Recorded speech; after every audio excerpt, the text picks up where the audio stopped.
Welcome back, and let's take a look at the new event vehicle, the F-14A IRIAF in the American tech tree at rank 8 with a battle rating of 12.3. With that out of the way, is it better than the F-14A early that we already have in the game? Flight performance, identical. The missiles are quite different. Let's take a look at the Farkour first, the Farkour 90, and it's essentially, in my opinion, a better Phoenix. Keep in mind, they do hamper your flight performance a little bit more. They are a lot heavier, but they are very quick off the rail. They maintain their energy quite well. They are a little bit different in terms of the sustainer. So like the Phoenix, I believe, has a higher peak speed, but this thing has a higher speed over the entire course of the flight duration. This, of course, doesn't really matter all too much. I just like that these missiles are very fast off the rail. So even if you are not the first one in, you can actually shoot these things from the backline and still reach your enemies before your teammates do, which means that you are just a little bit more reliable to get kills. I've been getting at least one every game. Most of the time I've been getting two by shooting all four of them off. I got 3 once, but you know, freak accidents happen and there's just a lot of premium players flying around. Farkour 90, in my opinion, is an upgrade. And then we have the Sagil, or however you want to pronounce it, and it's this massive chonker on the wing here, and I'll show you the performance in a minute here, but I am not going to be running these because they are absolutely cheeks. You have a 15G max pull. They are semi-active radar homing, and overall they are just really not impressive at all, and they are incredibly heavy. I run the R27R1s, they don't need an introduction, they are pretty potent, they're a lot lighter, and they are just a lot more usable. These things, the Sigils, might be okay at like super long range. The lock range is good, the speed is pretty decent, they burn forever, the range is quite, yeah, it's quite good.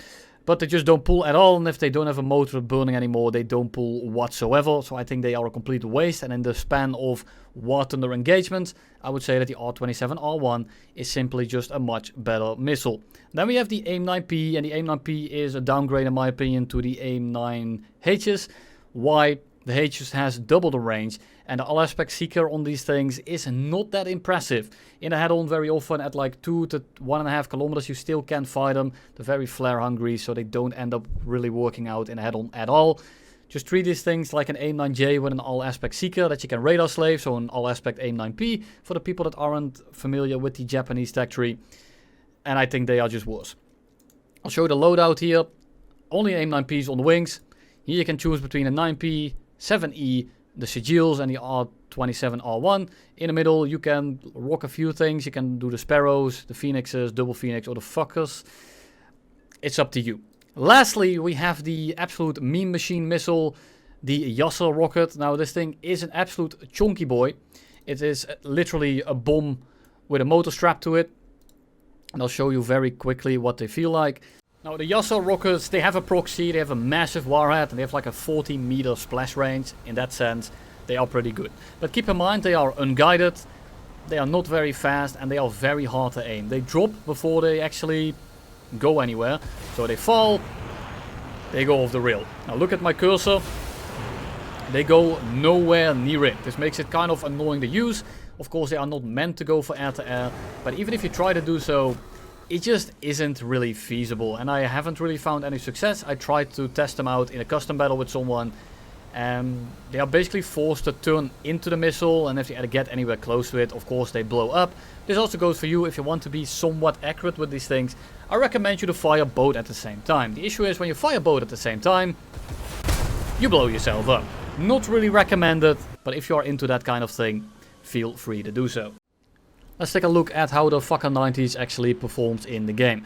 They are off the rail quite quick, they sound pretty nice, and they are pretty damn consistent. And the way that we fly this is basically the same as we did in the F-14A video, which is just kind of more of the same, but the main difference here is that these missiles are just much faster to the target.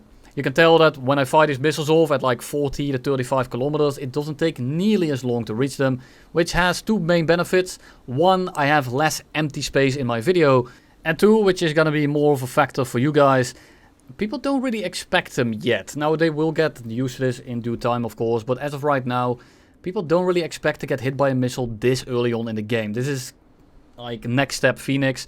Before people were AFK, and now they know roughly when to start tabbing back in.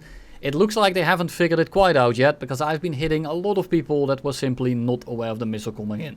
Now, it does burn absolutely forever, so it's very easy to spot. You see the missile trail come in across the map, and it basically just burns forever. So you know it's coming in if you are in the game, and if you are fighting these things, they are perfectly fightable. Just be careful that you aren't getting a drink on the toilet, because you are probably going to eat shit and die. And no, those two last things are not actually related. Now let's take a look at the sigils, or however you want to pronounce it. I'm not even sure. Luckily, we're not going to have them much longer. We shoot it off. I mean, yes, this is close range, but this is where most of your missile shots are going to be. He's going super slow. He basically pulls directly into it, and the missile misses regardless. Now, he does a 180, and he dives to a teammate, so we are going to cut a little bit forward, and this time we're going to shoot it at someone that is actually going pretty slow as well, and he's going to end up being hit. And look at my missile. It doesn't even have the ability to pull into someone that is already dead. Close range, these things are abysmal. Long range, yes, they have the reach, but they don't have the maneuverability, and just don't bet on them. And it's the same thing with the Yasser rockets. Yeah, potentially you can make them work, but I just don't think they are practical. You can probably make them work if you are like very used to them or something like that, but for the average person, me included, it's just not it. I don't recommend you to run them for air-to-air. They can be a meme and people might not expect them. But if you want to shoot them point blank like you do with something like an S-21 for example, guess what? You're probably just going to die to their radar missile because you are forced to pull back in. They're going to shoot a Fox 1 at you, and because of that, guess what? You're forced to notch. And if you aren't, you're probably going to eat the missile, so you can't really shoot them last second either. And if you do, you're actually kind of putting yourself in danger because you might just blow yourself up. FRS comes in, the maneuverability of course is unchanged, and this guy makes one pass. We are instantly on a 6. And because we have basically no missiles left too, I mean, we just kind of float directly behind him and we dome him in the back of his head. And then another change that they made since the F-14 video, you can fire these missiles off much quicker now. Before you had a 1.5 second delay between pressing the button and being able to fire it. It's only half a second now. And you can absolutely ripple these things off if you really want to. If you have one enemy left and you just want to shoot all 4 of them in a span of 2 seconds, you definitely can. Do I recommend it? Of course I don't. But you know, it's the thought that matters. Of course, if you aren't familiar with how the radar works, you lock them up, these missiles go active, the circle around the dot disappears, and the second those circles disappear, you don't have to worry about the missile anymore, and it will do its own thing. So we shoot everything off, we turn back out. Saab J35 doesn't have RWR, pretty rough, and then the FRS is of course an FRS pilot, so he's just gonna end up headbutting it. And that is it. That is the half of the kills of this match, and that's just how most of your games go. Then we just kind of go back, we offset ourselves with our team, and then we come back in a little bit later when people don't really expect you to. And I'm mainly looking for pilots that are bombing, pilots that are flanking, or that are flying to their left side and pulling back in a little bit later, because very often they will end up going head on with you, give you a pretty free kill. The R27R, in my opinion, is a downgrade over the AIM-7F, and I know that you can corkscrew the AIM-7F quite easily, making it borderline obsolete, but most people aren't aware, or they just don't know how to do it. Which means that in practice, you are going to get more kills with the AIM-7F, at least in my opinion. Now, if it was an R27ER, for example, completely different story, but it isn't. It's an R1. It's pretty good, but I do think that the AIM-7F is better overall, mainly just due to the range and the ability to keep going for absolutely ever.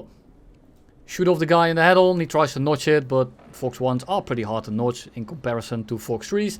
He eats shit, and we just go up, we pull up this FRS that is very much committed to us, and then we just kind of dive out, get some separation, and then we can re-engage the furball later, but the games are just so short that is not even going to happen. I get some separation, these are the last 3 guys, and there's a 4th one just landed on the runway with 0 points, and that was the game. That is literally it. So it's very hard to get footage for this thing, because the games just don't last long whatsoever, so I've been playing it very suicidally. I don't know if that's the correct word, but you know what I mean. And that just means that the footage is kind of stale. I can't really help that. I try to make it as interesting as possible while showing off the things that actually matter. But I do think that the F-14A video that I made a bit ago is still completely relevant. If you are wondering just how the plane flies, other than just long-range missile slinging, I think that it's a little bit of a better representation. Because right now, especially with this event going on, it is incredibly hard to find games where people don't die in the first 30 seconds of the game.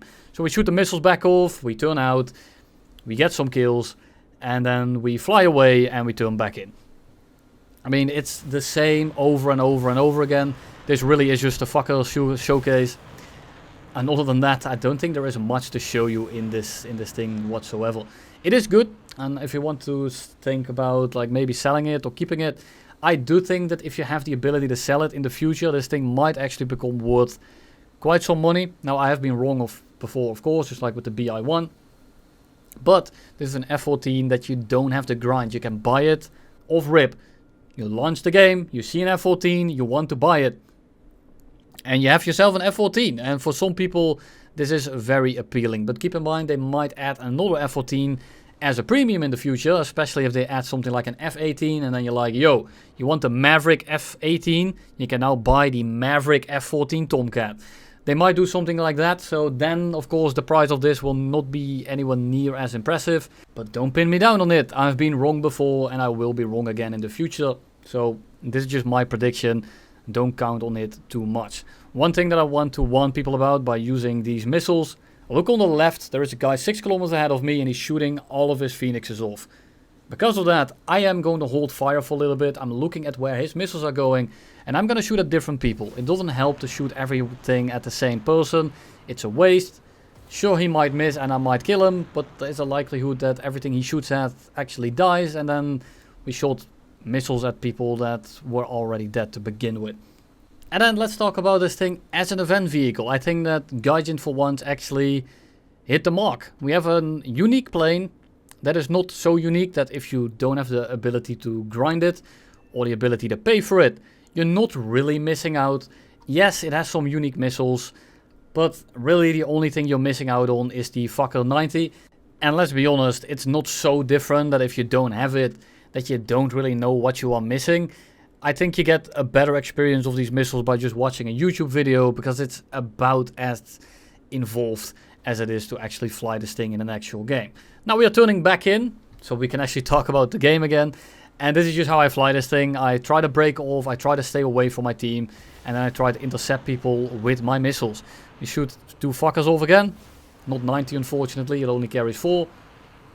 And we just wait for the circle to disappear on the radar side, on the right hand side over there.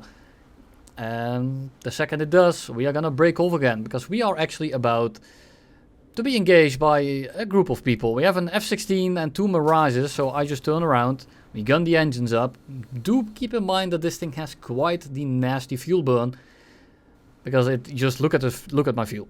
It's fucking gone. If you run 45 minutes, don't expect it to last any longer than like 7 minutes at the very most.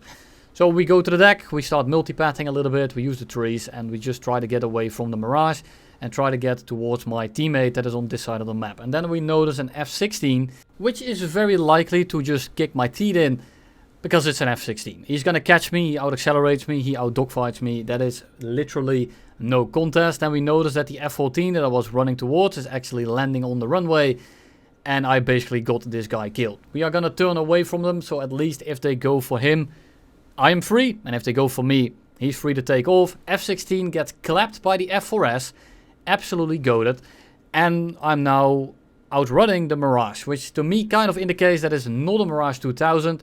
I'm not entirely sure, but even if it isn't, I'm gonna dogfight him anyway, because that's just the more fun experience. So we drop a little bit of speed, we try to get below Mach, get you out of the compression, makes you a little bit more maneuverable, and we get to play for position, go into manual mode for the wings. Unfortunately, I fumbled the key, so I have to press it like 3 more times. But it doesn't really matter, we are on 5 minutes of fuel, we are dogfighting an F1, and we get on this guy almost instantly. Even though we fumbled everything, because my speed management was correct, we reverse him instantly, and we take both his wings off.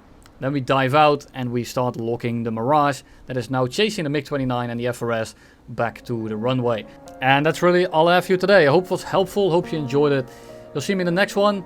Keep in mind, if you grinded this thing, you didn't waste your time, but at the same time, if you didn't grind it all, you're also not really missing out. So in that regard, I think that we actually found ourselves one of the better event planes in a very long time.